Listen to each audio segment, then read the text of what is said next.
bakubyako akafaananyi ng'oli mu mmana y'omukazi ng'oli ku muzina dakiika 3 4 5 n'osammula naye ng'obadde waakatandika bw'oti nga n'omukazi okiraba nti tewali ky'omukoledde. Leero ngenda kuba akakodyo kamu k'osobola okukozesa okubeera ng'ozina emmana y'omukazi paka w'oyagalidde.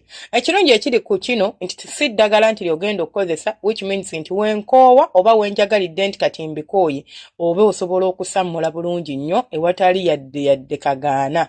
Ebiseera ebisinga lwaki bwe mubeera mu kwezina oba lwaki mumala mangu nti mupakuka nga tuvudde ku kyokuba nti nsobola okuba nakozesaako okwemazisa, nsobola okubeera nga ninamu infection, nsobola okuba nga ndi low on testosterone, nsobola okuba nga sina nitric oxide mu mubiri, nsobola okubeera nga like possibilities ezo eziriwo, ndi munyi wa mwenge and all that stuff. Ekikyasinza okutta amaanyi g'ekisajja oba ekyasinza okuleetera abasajja okumala amangu kupakukira mu mmana. Kasita emmana ogipakukiramu n'ogizina n'amaanyi n'oyanguwa okugiyingira, munnange chances nnyingi nnyo okuba ng'ogenda kusammula mangu ddala. Kati gwali eyo ampuliriza omulungi. Bw'oba ng'oli eyo ng'oyagala kuzina mmana ya mukazi ngero kimanyi nti Senga Faith ze njagala muzine nange bambi ansiime, tolina muzinira ssaawa 2.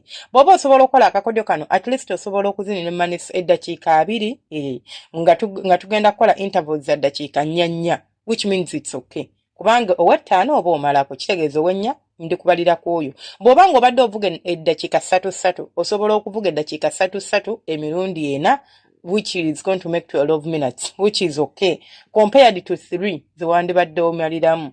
So kakodyo ki kano k'osobola okukozesa okubeera ng'ozina omukazi nga tamala. Namba 1, bw'oba ozina omukazi tosooka kumuyingira n'amaanyi, tetunnatuuka kakodyo, tomuyingira n'amaanyi. Gy'okoma okuyingira n'amaanyi kigenda kukulemesa okukola akakodyo kenjagala because tugenda kukozesa ke tuyita breathing hack.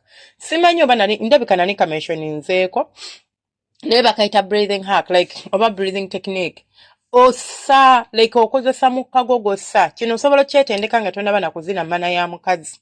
Buli bw'osika omukka ng'oguyisa mu nnyindo yo n'ogu inhalinga paka wansi mu lubuto lwo kiyina engeri gye kiteeka pressure ku pelvic yo then n'emala ate nekkakkana bo exhalinga.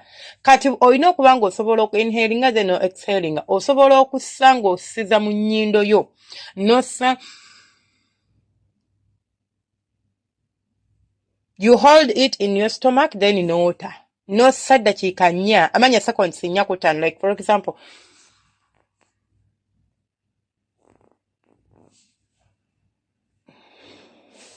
ogussa omukka ne guyita mu mawuggwego ne gugenda paka mu lubuto. Then n'omala n'oyasama n'osiza mu kamwa. Oba si kyo n'omala n'oguta impola mpola no exhalinga mu nnyindo. It doesn't matter, but akamwa it is best. Kubanga kikuyambako, but impola si no, impola. You release out that impola okitegeera. Kati jukkiranzisa oxygen ate n'enfulumya carbon dioxide. In this process of inhaling and exhaling or producing a tuyita nitric oxide, ekigenda okuyambako okubeera ng'osobola maintaining omuyima. Wabula kino kigenda kukola nga omanyi ddiro olina okukikola kubanga awo wasinga obukulu. Bw'owulira amazzi nga gajja ng'onaatera okusammula, which means wemba nze sisobola kutayiminga mubiri gwange nti nze Senga ebyo sibimanyi kozi olwo basajja bamanyi emibiri gyabwe. Tesobola kutayiminga mubiri gwange sigumanyi. Nze Senga nange ngalabira bizaawo nga gazze. Sooka obale eddakiika z'omala mu mmana y'omukazi. Si kibi okweterako time n'olaba n'ogamba leero nsamulidde mu dakiika mmeka, enkya nasamulidde mu dakiika mmeka, n'omanya. Kitegeeza I'm keeping track of whatever I'm doing. Sisobola maintaining omubiri gwange nze sisobola nkigezezaako naye Senga kigaanyi. Kati essaawa ezo z'omalamu eddakiika ezo z'omalamu z'ogenda okubeesingako okukola tekiniki eno nti wemba ndi mu mmana nga nzina woowulirira nti njagala kusammula oba woowulirira nti nze Senga siwulira nze ndaba bulabi nga nsamudde eddakiika zo kasa zituuka nti 2 n'ekitundu nti nze nsamulira mu dakiika 3 kitegeeza nsigazaayo seconds 3. Seconds 3 ago amazzi go gaba tegannaba kutuuka ku point of no return. Waliwo etuyita point of no return kasita gabeera nga gabuuse we galina okuba nga gaddirayo awo oba tokyalina kyakkola gaba galina kufuluma ti ne bw'ogezaako oba tokyasobola gacontrollinga.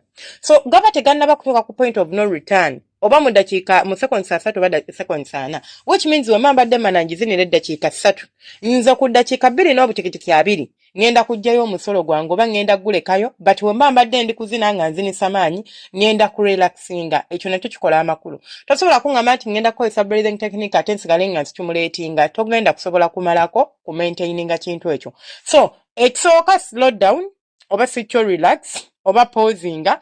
Osobola opausingirako mu mana tekirina buzibu nga n'omukira togugjeeyo, osobola ogusikayo n'ogugjayo n'okyuka nga tukyusa ka style.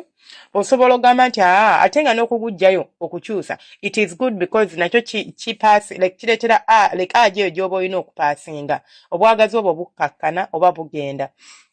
Nsobola ogamba nti sigenda nze kukola bwentyo, ngenda kusigalamu but neebakemu then nzise. Kati obwagazi buli obubadde bu buildings up, obwagazi buno obubadde bujja ng'owuli oyagala kusamula, ogenda kulaba nti ate tosamudde, ekyosi kiyiseewo oba kivuddewo kiri eri ekibadde kyagala okusamula, kati oteredde bulungi nnyo, oli kiriya. Bw'otyo bw'ogenda okubeera ng'ozina omukazi awoomerwe nga tosamulidde mu magulu ge. Bannange teri kintu kiswaza musajja nga kubeera ng'omukazi nga gwe mulundi gw'okumuwaako. Bw'oba n'obadde ng'omuzina ebyaddala ne bimala ne bituukawo, it is okay. Naye nga gwe mulundi gw'omukazi gwasoose okukkiriza nti kale jangu twezine, n'otandika okuzannyira mu mmanaye, n'akuwaako n'olyoka ogiyingira, n'otandika okugizannyira mu buzannyizi, n'olyoka osamula mu ddakiika 2, n'olyoka osamula mu ddakiika 3, omukazi omunyiiza. Kyova olaba nti bw'amala okuwaako ne bw'omwegayira nti munnange jangu oddemu ompeeko, akulaba kyamutala agamba ono alabika n'okujoogaajooga. Takkiriza. Lwaki? Because you disappointed her. Yakuwaako ng'alowooza awaako muntu asobola okumuzina ebitegeerekeka, naye gwe n'ogenda ozannyira buzannyizi mu mmanaye. Tozannyira mu mmana ya mukyala.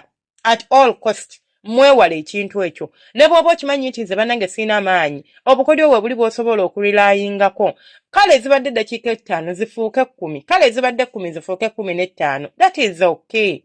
Naye omukazi nga wakamukwatako bannange nga singa fey nga wakamukwatako bw'oti n'olyoka omugamba nti kaakati munnange simanyi leero kibaddewo, sitera kubeera bwe nti. Totera kubeera bw'oti, otera kubeera otya darling.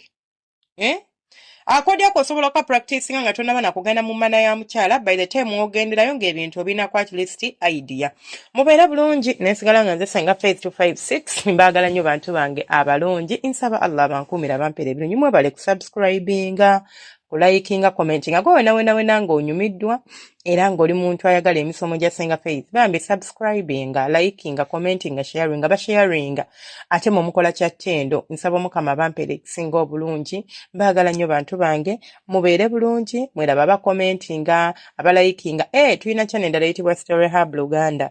Tuyina Facebook page eyitibwa Senga Faith 256, tuyina TikTok account eyitibwa Senga Faith 256, osobola ogenda n'ofollowinga, naye wabeerayo emisomo gyaffe. Mubeere bulungi, mweraba.